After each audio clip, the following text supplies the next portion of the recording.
Gracias, muchas gracias. Presentamos al doctor Adolfo León Oliveros Tascón en su programa Magazine por la Paz.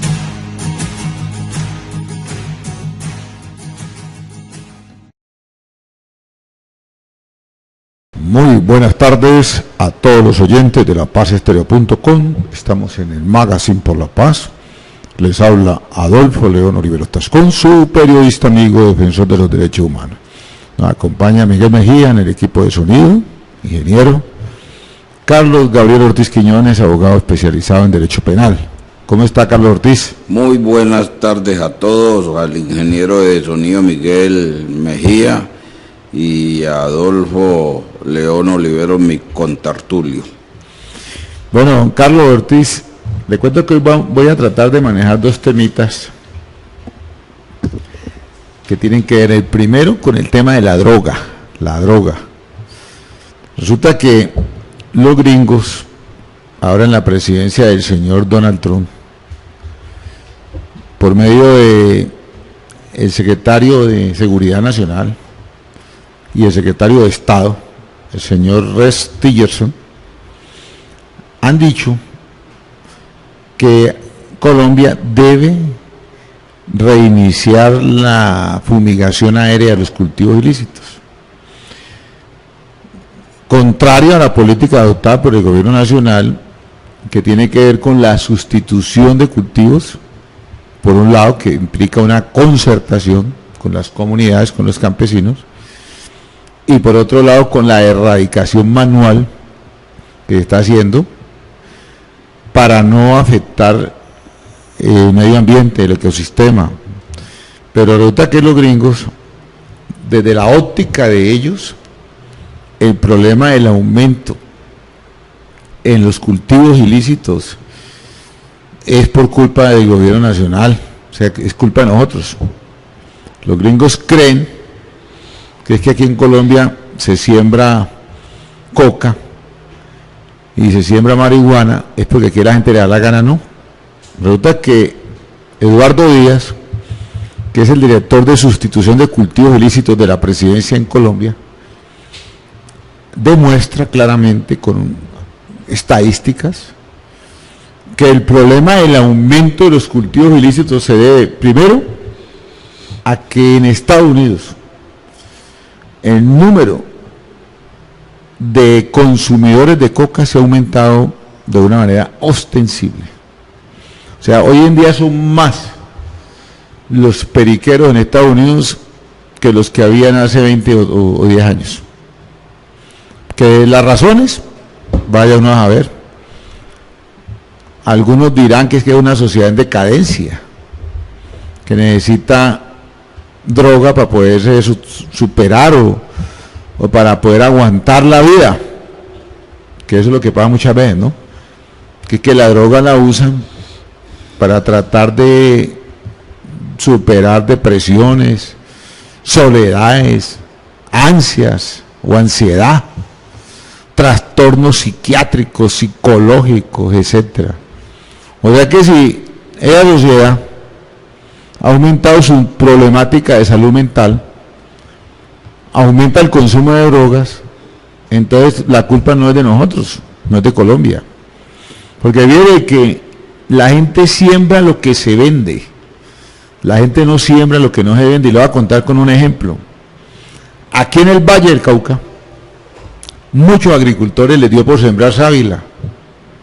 Sembraron sábila en el kilómetro 30, en la parte alta de Dagua, en Bolívar Valle, en muchos municipios del Valle y de Colombia sembraron sábila, embalados con el cuento de que eso tenía demanda. Resulta que cuando empezó la producción, con el tiempo no hubo a quien venderle, o sea que no había demanda. ¿Qué pasó? Que la gente radicó porque no había quien comprara sábila. Lo mismo tiene que pasar con la coca. Si los gringos no meten perica ni consumen drogas, entonces ¿quién va a sembrar? Entonces viene que el enfoque hacia las drogas está equivocado en los Estados Unidos de América. se han equivocado. Desde que Richard Nixon declaró la guerra al narcotráfico, hizo un enfoque negativo, porque es echarle la culpa a un tercero del problema propio. ¿Cuál es el problema propio? Pues que aumentaron los consumidores. Entonces lo que tienen que hacer los gringos es comprometerse en una política de salud mental, de recuperar a la gente que está metida en la droga, de impedir que la gente llegue a la droga. Porque vuelvo y repito, si no hay quien compre, no hay quien siembre. Y le puedo colocar todos los ejemplos que quiera, pero esa regla del mercado es impajaritable, no admite ni siquiera prueba en contrario, como en derecho, se llama iuris de iuris, o sea que no admite prueba en contrario. ¿Cómo la ve, señor Carlos Ortiz? Sí, uno no entiende la política de los Estados Unidos en materia antidrogas frente al país. No entiende la posición del secretario de Estado Tillerson, ¿no? Porque me parece que este señor se apresuró, puesto que en la última visita presidencial del presidente Juan Manuel Santos a los Estados Unidos, al presidente Trump, en materia de drogas llegaron a un acuerdo. Y el acuerdo consiste en que para encarar este problema de los cultivos ilícitos se iban a poner de acuerdo. Es decir, iba a ser una política conjunta con los Estados Unidos para enfrentar este problema. Y ahora sale el señor Tillerson con otra cosa distinta, que lo deja uno parapléjico. ¿Cuál es la de que hay que recurrir, de que sugiere? Pero no se queda parapléjico, Carlos Ortiz. Más bien yo diría que se queda estupefacto. Correcto, más o menos eso es lo que quiero decir. Volver al expediente de la fumigación con glifosato, que es un mandato de la Corte Constitucional, que se le atravesó a este tipo de herbicidas que se utilizaban para fumigar estos cultivos ilícitos, y prohibió tajantemente la Corte Constitucional la utilización de este glifosato para fumigar los cultivos ilícitos. Ahora bien hizo el gobierno colombiano con hidalguía. Enhiestamente se levantaron ya personalidades en el país para darle la negativa a este señor Tillerson, como fue el vicepresidente de Colombia, el general Oscar Naranjo, que se manifestó en contra de las apreciaciones del secretario de Estado. Lo mismo hizo el ministro de Ambiente, que tiene que saber de eso porque es el que maneja el medio ambiente del país, y le respondieron. Ya este señor no se ha oído la voz del presidente de la República, pero estos voceros autorizados del gobierno y otras personalidades le dijeron que no, y la negativa es que no. Y mire, Carlos Ortiz, que hay una cosa. Resulta que los oportunistas y enemigos del proceso de paz dicen que a raíz del acuerdo de paz pues se aumentaron los cultivos. Resulta que eso no es cierto. Primero porque el 68% donde están hoy en día los cultivos ilícitos de coca, o sea, casi que 100.000 hectáreas, es una zona donde el Estado nunca había entrado, porque pues obviamente ahí está la FARC y está el conflicto armado. Hoy, con el acompañamiento de las Naciones Unidas en un programa de desarrollo alternativo, el Estado está ingresando con programas de erradicación y sustitución de cultivos. O sea que no es cierto que el acuerdo de paz haya aumentado cultivos, no. Es más, por primera vez en 53 años el Estado colombiano va a hacer presencia, y está empezando a hacer presencia en esos sitios donde antes mandaba la FARC, y que ahora se van a desarrollar programas de erradicación. Segundo, la evaluación del peso hace 3, 4 años el peso estaba a 1.800 pesos dólar, hoy está casi a 3.000 pesos, ha subido un poquito de 3.000, baja un poquito, pero digamos que está a 3.000 pesos. Esa devaluación ha permitido que la gente siembre coca, porque hay más ganancia. O sea, teniendo en cuenta que la demanda, o sea, los consumidores en Estados Unidos han aumentado, y que esa droga que llega a Estados Unidos se vende en dólares, entonces obviamente que si un dólar vale más pesos, pues va a haber más gente sembrando coca y más gente mandando coca para Estados Unidos. Y lo tercero, según el estudio de Eduardo Díaz, es que el oro ha caído, el precio del oro. Acuérdate que aquí en Colombia tenemos un problema de minería ilegal tenaz, y las bandas criminales que se ocupan de la minería ilegal invierten en cualquier rubro que le dé más utilidad ilegal. Entonces, ¿qué pasó? Como se cayó el precio del oro y subió el precio de la coca por la devaluación del peso, según el estudio de Eduardo Díaz, los que estaban en la minería ilegal se pasaron a sembrar coca. Y hay que decirlo de manera también contundente. Mire, Carlos Ortiz, la FARC se empezaron a retirar hace más o menos 8 meses, 6 meses de las zonas de influencia. El Estado colombiano parece ser que no ha logrado copar la totalidad de los territorios que desocupó la FARC. Copado, ¿qué quiere decir? Con fuerza pública, con control militar y con presencia del Estado. ¿Qué sucede? Que ese vacío que dejó la FARC en los territorios lo está ocupando el Ejército de Liberación Nacional por un lado, y por otro lado la BACRIM, bandas criminales. Entonces todos los cultivos ilícitos nuevos se debe precisamente a que no hay autoridad del Estado. No hay autoridad. La tarea que sigue es que el Estado se apersone también de esas zonas. No estoy diciendo que todas las zonas que abandonó la FARC estén sin presencia del Estado, no. Parte, porcentaje. Puede ser un 20, un 30.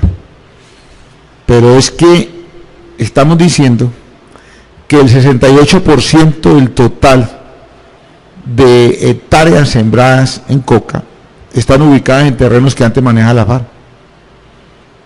Entonces, si el Estado ingresa con todo el poderío de la fuerza pública y el Estado, en educación, salud, sustitución de cultivos, mínimo tendríamos que acabar con el 68% de esas hectáreas, mínimo. Conclusión, yo considero que el problema de la droga obedece a factores objetivos, como es el aumento del consumo en los Estados Unidos, en Brasil inclusive, y en Europa. Segundo, la devaluación del peso. Tercero, la baja del precio del oro, que hace que capitales ilícitos se trasladen a otra actividad ilícita. ¿Cómo la ve, Carlos Ortiz?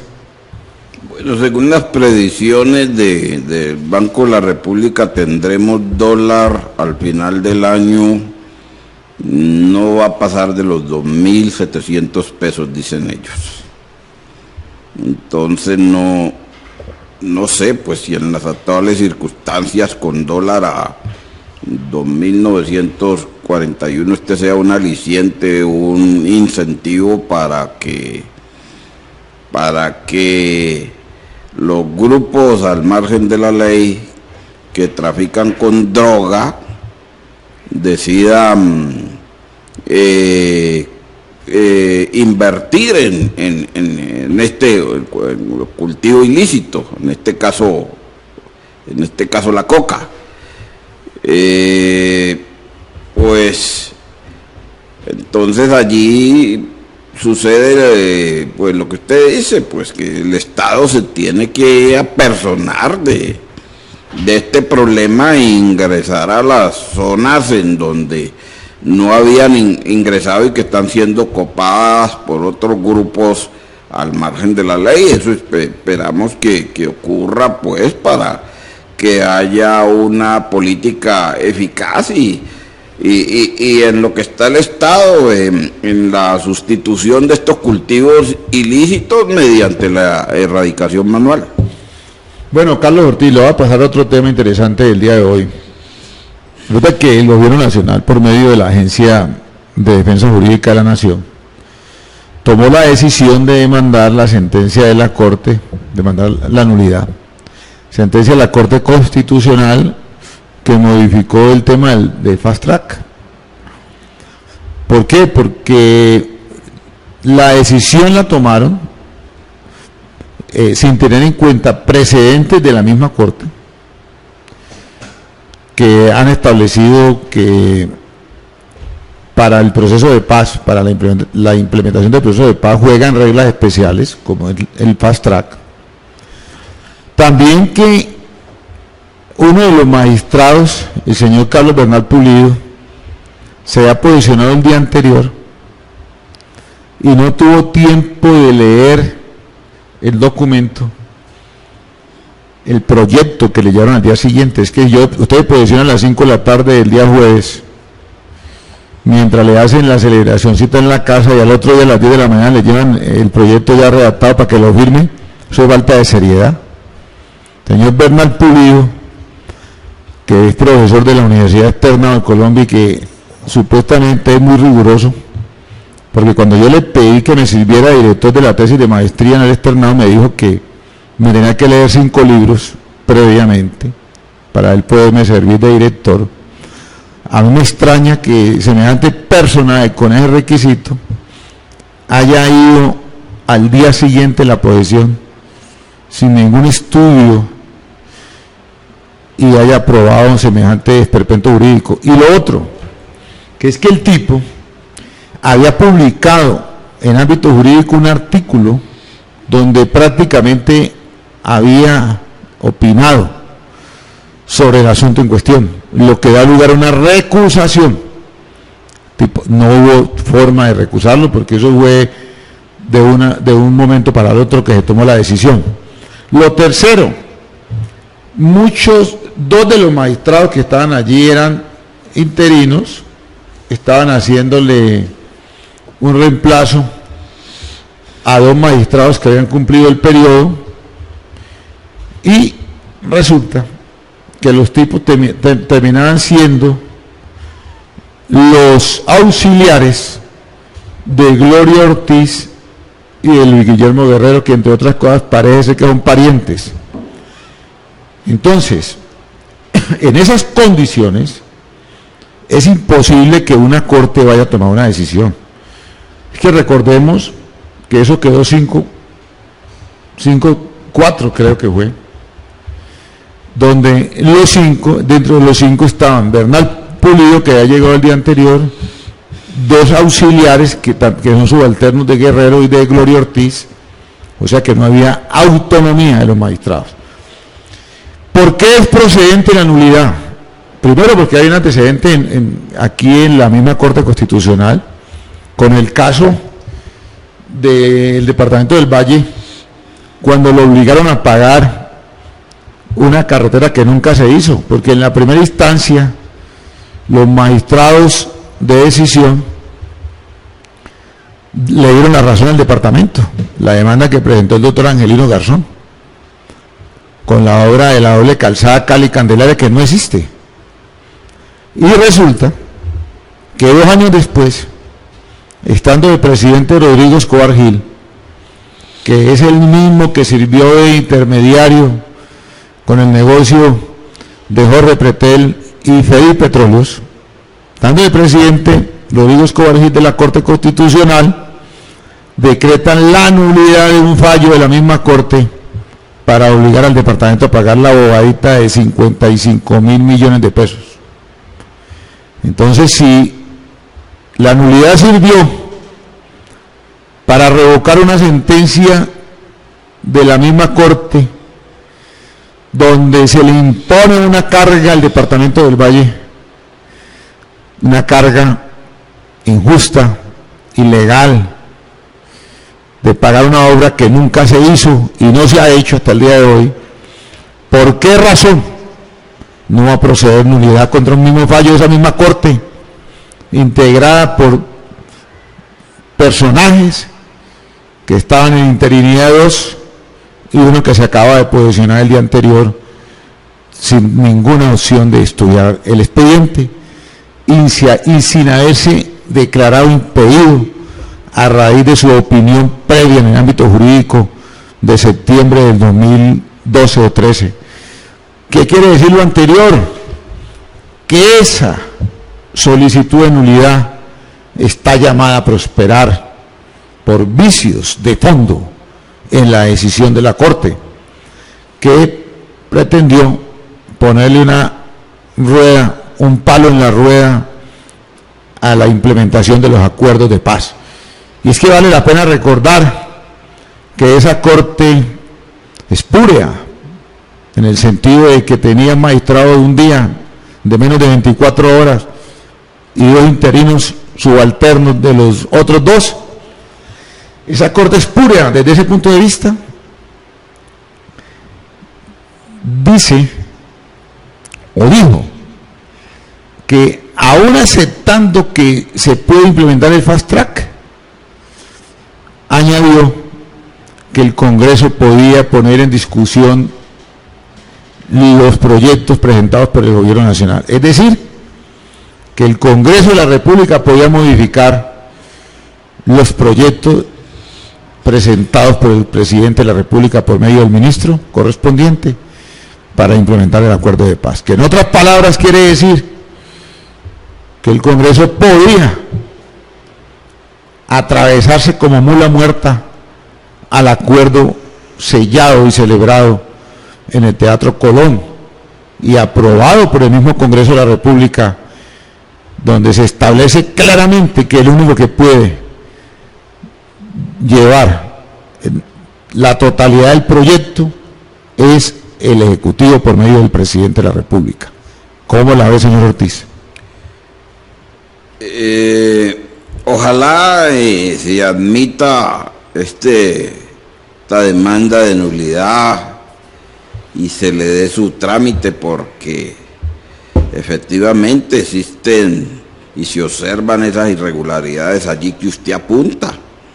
La de 2 magistrados espúreos que son subalternos de los actuales magistrados, esos 2 magistrados auxiliares que intervinieron en esa decisión, y el señor Bernal Pulido, que sin haberse leído la decisión, un día después de su posesión llega a aprobar esa decisión que aprobó la Corte, modificando y limitando el fast track.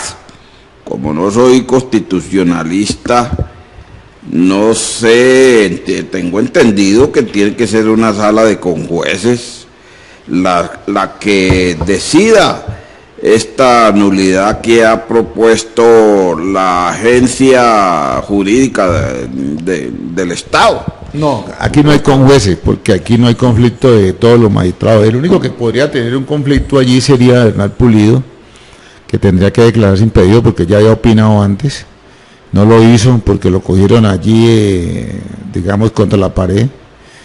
No tuvo tiempo, no tuvo la personalidad de decir, hombre, yo no he estudiado el negocio, démenlo para estudiarlo. Pero no, el hombre se metió ahí. Eso para mí inclusive es un delito penal. O sea, si aquí en Colombia funcionara esa comisión de acusaciones, tenga la seguridad que hace rato ya le han colocado una denuncia, porque el tipo ya había opinado antes, y no declararse impedido constituye delito. Por otro lado, reflexionando un poco sobre la composición de la Corte, pues hay que tener en cuenta que viene usted que los magistrados de la Corte son los primeros que tienen que guardar la Constitución, son los primeros que tienen que proteger la Constitución. De manera que a mí no me parece nada extraño que la magistrada recién nombrada Diana Fajardo esté comprometida con la defensa de la Constitución. Es que hay un artículo que es el 22 de la Constitución, o el 24, no estoy mal, que dice que la paz es un derecho y es un deber. ¿Un deber de quién? Del Estado. No dice que no es un deber del gobierno ni del Estado. Y es un derecho de quién? Del ciudadano. Entonces, cuando uno dice que es un derecho y es un deber del Estado, el Estado es todas las ramas del poder público y los establecimientos e institutos descentralizados. Estado es la rama ejecutiva, rama legislativa, rama judicial, Banco de la República, los órganos de control. Eso es el Estado. Entonces, la obligación del Estado es garantizar la paz. El compromiso que firmó el presidente Juan Manuel Santos como jefe de Estado para implementar los procesos de paz con la FARC no lo hizo como jefe de gobierno, sino como jefe de Estado. Porque entre otras cosas la ley 414 establece que el único que puede firmar un proceso de paz es el jefe de Estado. Fíjate que no dice que el jefe de gobierno es jefe de Estado. Y si usted se lee el artículo 189 de la Constitución, claramente dice que el presidente de la República es el jefe de Estado y que como tal es el único que puede suscribir procesos de paz. Entonces, si el jefe de Estado se comprometió, lo lógico es que las demás ramas del poder público lo tienen que respaldar por obligación. Es que la Corte Constitucional no puede salir con el cuento de que se le va a atravesar como mula muerta a una política de Estado. Está equivocada la Corte si llega a pensar así. Mire que el tema de relaciones exteriores es lo mismo. Yo no entiendo cómo Alejandro Ordóñez se fue a despotricar cuando era procurador, siendo también parte del Estado. Se fue a despotricar a Europa contra el proceso de paz que había suscrito el jefe de Estado.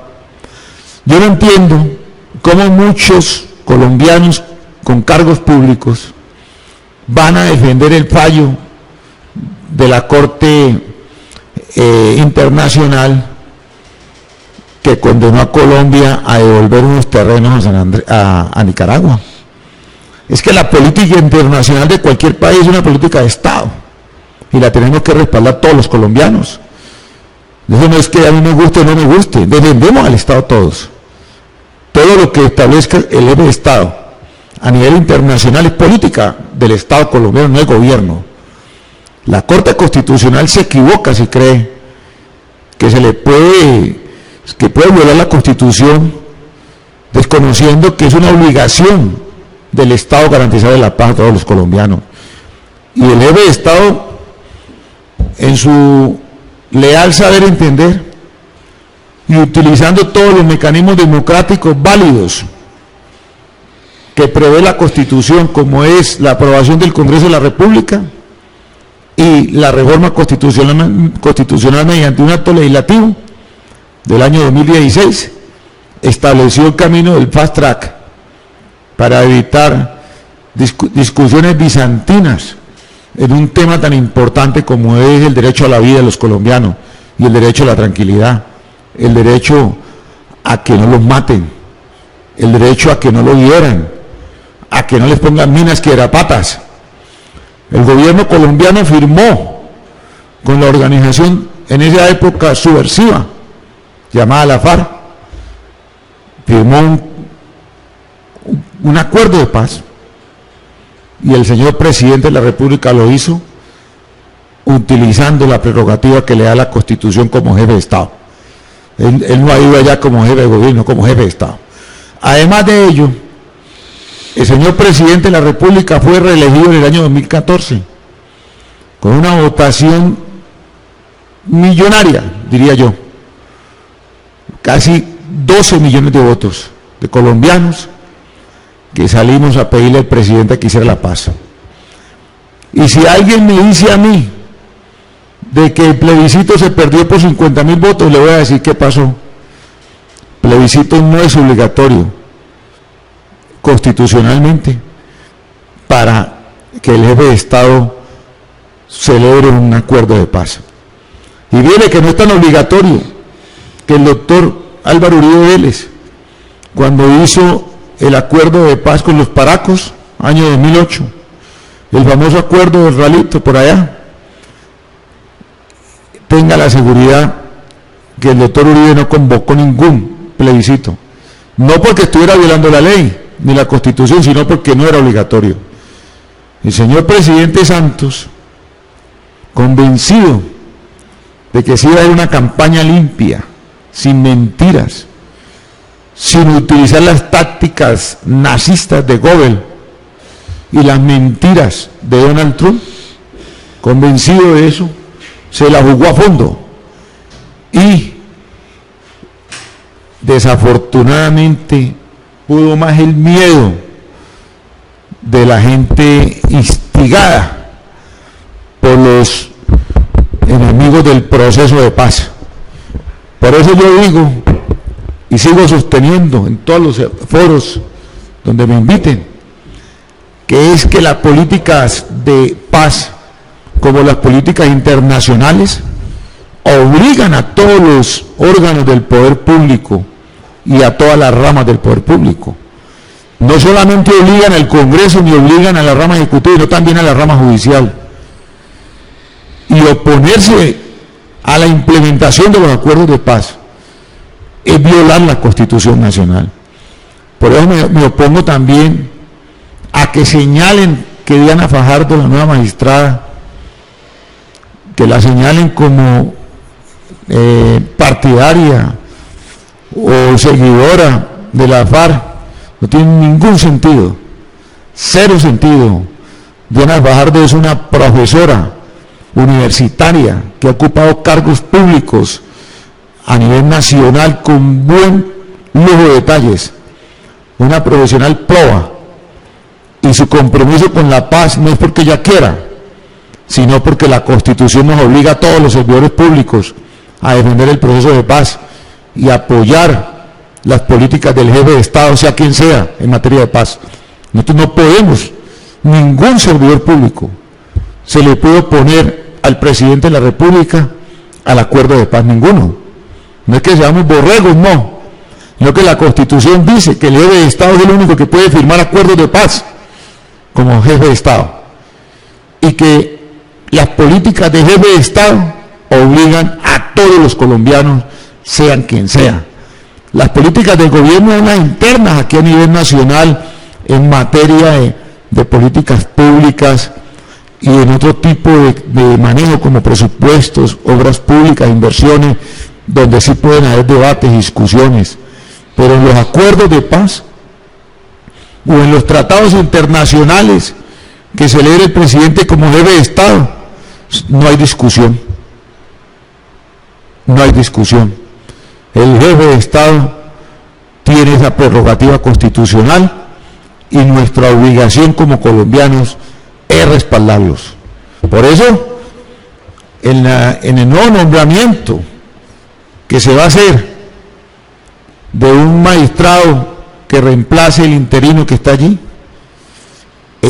no es nada difícil que el Senado de la República indague al candidato y lo mismo el presidente sobre su compromiso con la Constitución en el artículo que tiene que ver con el derecho a la paz. Así tiene que ser. Si el tipo dice que respeta la Constitución y respeta el artículo 22 de la Constitución del derecho a la paz, el artículo 24, el tipo no puede posicionarse y cambiar de parecer una vez posicionado, porque está estafando no solamente al Congreso ni al presidente, sino estafando al pueblo colombiano, y eso hay que tenerlo bien claro. Y también si esa persona estafa al pueblo colombiano, hay que hacerle juicio político, juicio penal en el Congreso, en la comisión de acusaciones, porque eso aquí no cabe la película de ser voltearepas, políticos chimbos que prometen cosas y luego no cumplen nada. Tipo que se le voltee a la jefatura de Estado y a la Constitución, debe ser sancionado ejemplarmente por el mismo Congreso, la comisión de acusaciones, por traición, por prevaricato, por violación de la Carta Magna. ¿Cómo la ve, Carlos Ortiz? Sí, en eso estoy de acuerdo con usted, y es claro y vehemente la defensa que usted hace, porque la política de paz la conduce el presidente de la República. El presidente de la República es el que diseña esa política de paz, y como tal el presidente propone precisamente constitucionalmente una estrategia y unas normas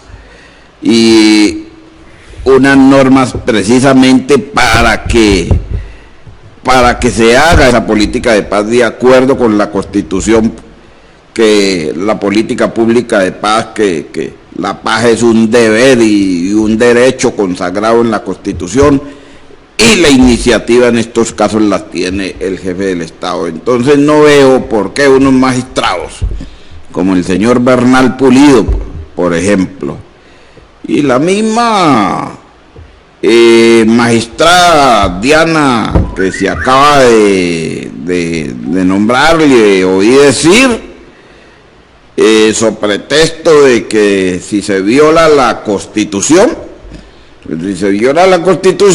pues no se podrían tomar decisiones para garantizar pues que fluya el proceso de paz y que fluya las propuestas que hace el Ejecutivo para que esta paz se consolide, porque supuestamente viola la Constitución. Ojalá no piensen así, porque es el presidente de la República el que está facultado para hacer esos acuerdos de paz con los grupos guerrilleros al margen de la ley. Y nuestro politólogo Carlos Espinosa, que hoy nos llegó tarde, seguramente estaría ocupado en alguna actividad académica. Doctor, buenas tardes, ¿cómo está usted? Buenas tardes, doctor, buenas tardes, Carlos Ortiz. Pero ya estábamos finalizando el programa, pero no queremos que usted vaya dando una opinión. Lo que pasa es que nosotros hemos sostenido aquí la tesis de que primero que todo la paz es política de Estado, segundo que la paz es un derecho, un deber, lo dice la Constitución, sí. Y tercero que como es política de Estado, el único que la suscribe el presidente como jefe de Estado, y que los órganos y las ramas del poder público tienen que apoyar al jefe de Estado en su política, en este caso, de paz. ¿Usted cómo la ve? Claro, tienen que apoyarlo totalmente, y en el caso de los magistrados, pues, porque ante todo ellos tienen que velar por la defensa, en este caso del derecho, y es el derecho a la paz. No sé por qué le dan tanto valor a estas cosas, sabiendo que hay tantos problemas que están creciendo, y en muchas zonas del territorio nacional, en especial de la zona del litoral pacífico, que una vez las FARC abandonan estos territorios, se concentran en los campos veredales, ya entregan el 40% de las armas, que es lo más difícil en ese momento de un proceso de paz, que es desarmar guerrillas. Ya el 40% ya están entregadas. En ese momento se están sumando en estos territorios abandonados por la FARC, dejados por la FARC, unos problemas de orden social, y los senadores, los magistrados, zumbidos en un limbo legal, en un limbo constitucional, peleando por si eso no es o no es la vía por la que se está tomando los mecanismos legales para la defensa de la paz, sabiendo que en estos momentos hay problemas más importantes y que valen la pena, más redundantes, más relevantes, como en el caso del orden social que se está presentando en el litoral pacífico. Abandona las FARC estos sitios y hay una pelea, hay una confrontación entre muchas bandas delincuenciales, bandas criminales. No hay ley, no hay orden, no hay Estado. Más bien los órganos deberían estar preocupados por llegar a esos territorios, a hacer presencia de Estado, a traer desarrollo a estos territorios, porque si no traen desarrollo, si no hay Estado, pues volvemos a la guerra. Yo creo que el presidente está facultado para sacar la política de paz como la viene sacando ahora, y como la hizo en su momento Juan Fernando Cristo. Creo que fue el mejor ministro que ha tenido el presidente, porque ha sacado y ha implementado los acuerdos de la paz hasta donde le alcanzó, hasta su renuncia. Yo creo que es momento de que el presidente pelee este tipo de confrontaciones, pero lo haga desde la implementación de la paz, es decir, llevando instituciones, llevando entidades, llevando entes a que hagan presencia en estos territorios abandonados, para así ganar la pelea, la ganan con la ciudadanía. Una vez la ciudadanía y el pueblo vea que sí hay paz y que sí hay entes y hay Estado en todos estos territorios, van a tener todo el respaldo político para el presidente. Bueno, ya para finalizar, entonces quiero aclararle a toda la opinión pública y a todos los oyentes de lapazstereo.com que la norma que nos hemos referido bastante del artículo 22 de la Constitución es una norma que aparentemente es programática. Programática quiere decir que es un deseo. En el caso, cuando uno habla de deseo, es del constituyente, que es una ilusión. Hay gente que dice que esas normas programáticas son la ilusión que tuvieron los constituyentes de que algo pasara, y por esa razón nadie puede meter una tutela para que el Estado le garantice la paz, porque es simplemente un objetivo. Pero analizándolo críticamente como tal, el objetivo es para el Estado, o sea, un Estado que tenga en su ordenamiento jurídico constitucional una norma de esta naturaleza.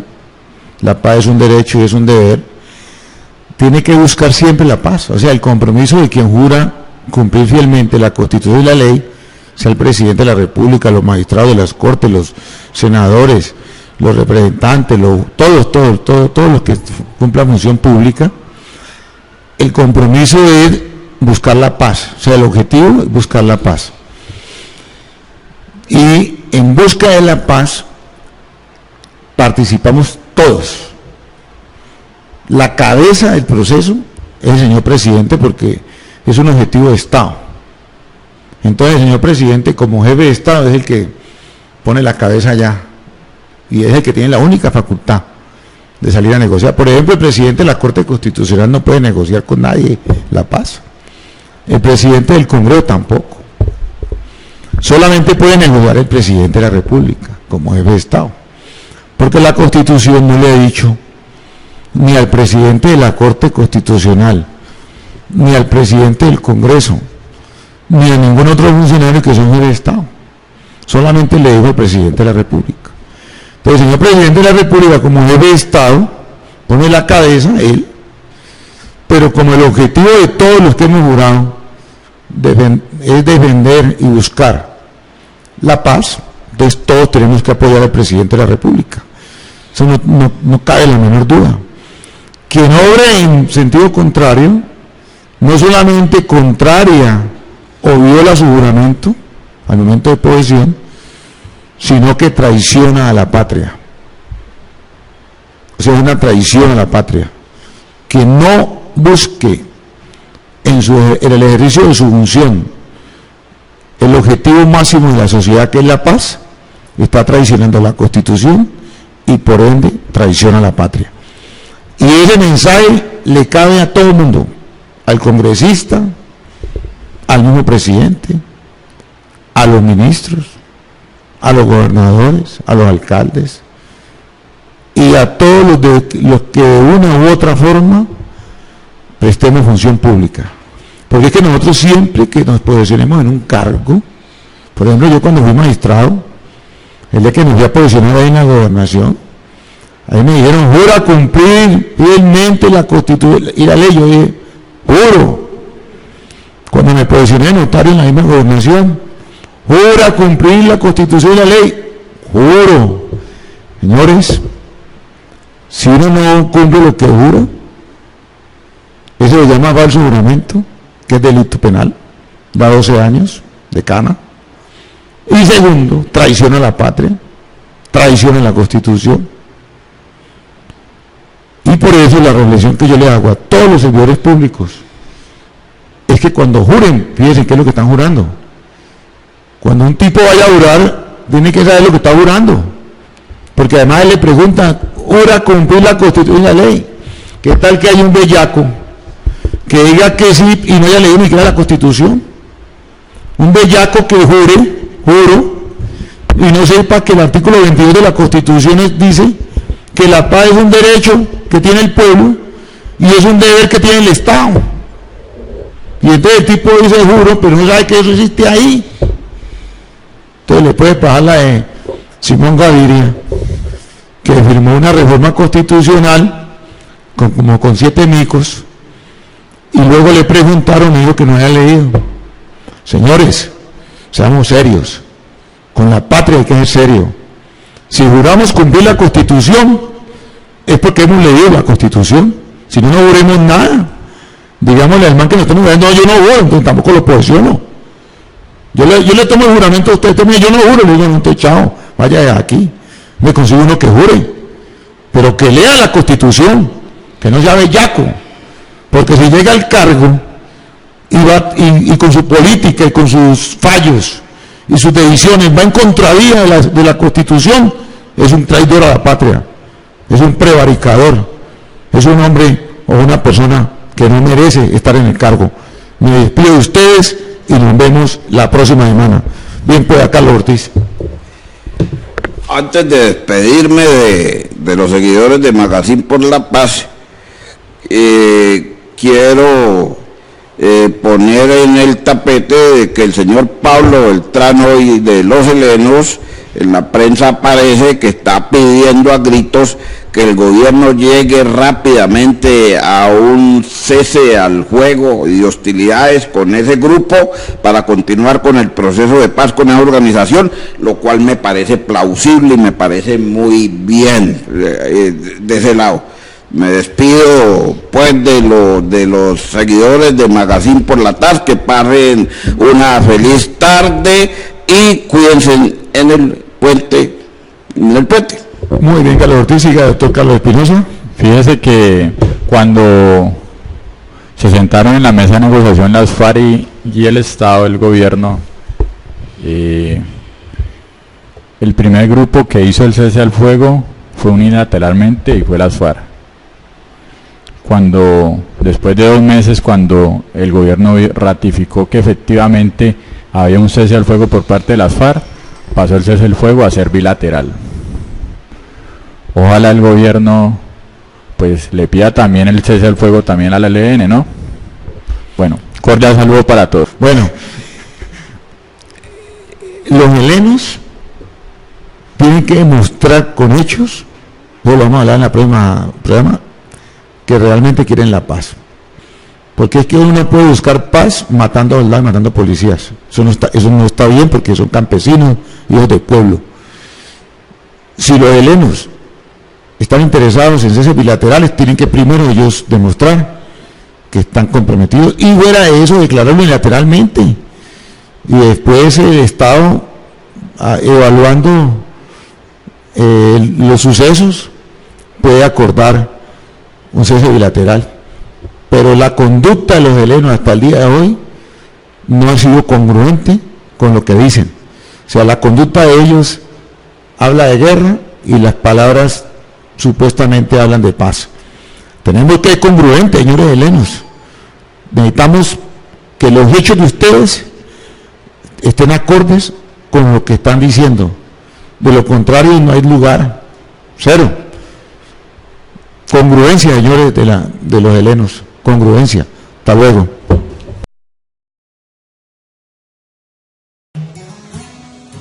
Gracias, muchas gracias. Hasta aquí su programa, Magazine por la Paz, con la conducción del doctor Adolfo León Oliveros Tascón.